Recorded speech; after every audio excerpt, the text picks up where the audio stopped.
There are occasions when a film arrives almost unnoticed, quietly and without fanfare, and reminds you why cinema at its best does not need to shout. The Secret Agent is one of those films. This Brazilian Best Picture nominee reaches UK screens with relatively little advance noise, and I must say I'm grateful for that. I've long believed that modern marketing tells us far too much, explains plots, flattening surprises, and leaves very little for discovery once the lights go down. Here, mercifully, this is not the case. Directed with restraint and intelligence, The Secret Agent places us firmly in 1970s Brazil during the years of military dictatorship, a period defined by surveillance and repression, and an atmosphere of quiet fear. It is not history delivered with a lecture, nor politics delivered with a raised voice. Instead, it's history absorbed through mood, behaviour and lived experience.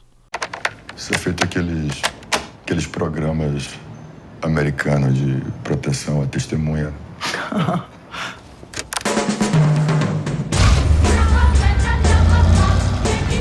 Aqui a gente faz mambembe, jeitinho brasileiro.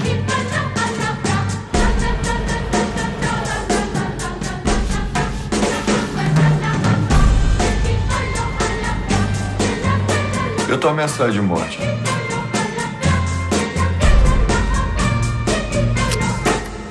Eu não teria vindo aqui pedir sua ajuda se eu não achasse que era uma situação perigosa.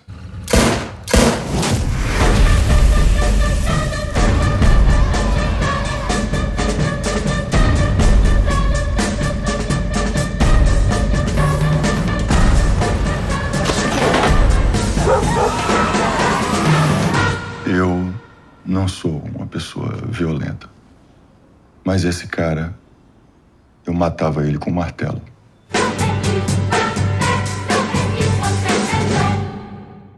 This film stars with Wagner Moura, best known internationally for his commanding performance as Pablo Escobar in Narcos.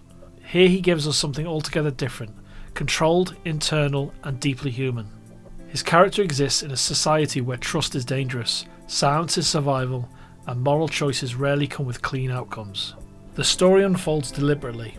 There is no rush, no hand-holding. We follow a network of individuals caught in the machinery of the state. Refugees, the persecuted, the disappeared. People living on borrowed time, often quite literally. It is a film less concerned with plot mechanics than with the accumulation of tension. And tension is precisely what the film builds. I was struck very early on by how convincingly The Secret Agent recreates its period. I grew up in the 1980s and the 1990s, yet this film transports me completely back into the 70s. The streets feel worn, the interiors feel claustrophobic, the world feels inhabited. From a filmmaking perspective, the visual language is particularly telling. The cinematography embraces techniques modern cinema often avoids: slow zooms, deliberate camera movements, frames that linger longer than expected. These choices are not fashionable, they're simply right. They root the film firmly in its era and reinforce its sense of unease. Nothing here feels accidental. Performances across the board are uniformly strong, from Moura's understated central turn to the woman who runs the refuge for the persecuted. Every actor appears perfectly cast. No one overreaches, no one pulls focus. It's an ensemble in the truest sense of the word. At times I find myself thinking of Orson Welles, particularly Touch of Evil, not because the film resembles one another in plot, but because they share something more elusive: atmosphere. That palpable sense that danger exists just beyond the edge of the frame, that feeling that the world itself is unstable. Essa é a pessoa. Eu quero buraco na boca. O teu caso é o que eu mais quero resolver. Tem matador me procurando, é isso que você tá dizendo? Tem.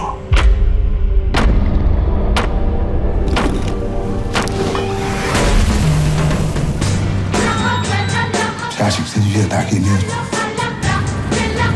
Eu vou levar meu filho. Olha, é uma sacanagem, um grau. Agora você tem que estar sexta-feira cedinho lá. Aquele é Armando. Não, o nome dele é Marcelo. Armando? Armando? Eu, se fosse você, me escafedia. É por isso que tem que defender o que tem ainda. Tu e o meu neto. Você não sabe com quem você tá se metendo, rapaz. Homem dirá que Brasil melhor, com menos pirraça. Desse cara. Eu matava ele com um martelo. Tu anda armado? Não, mas eu sei usar um martelo.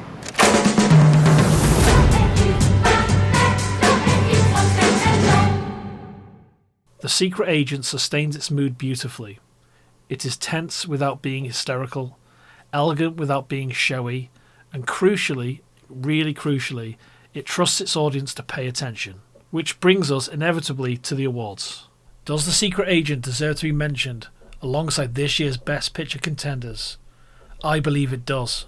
History shows us that foreign language films can break through. Parasite, Roma, Amour, The Lives of Others, All Quiet on the Western Front. They succeed when craft confidence and the culture comes out fully.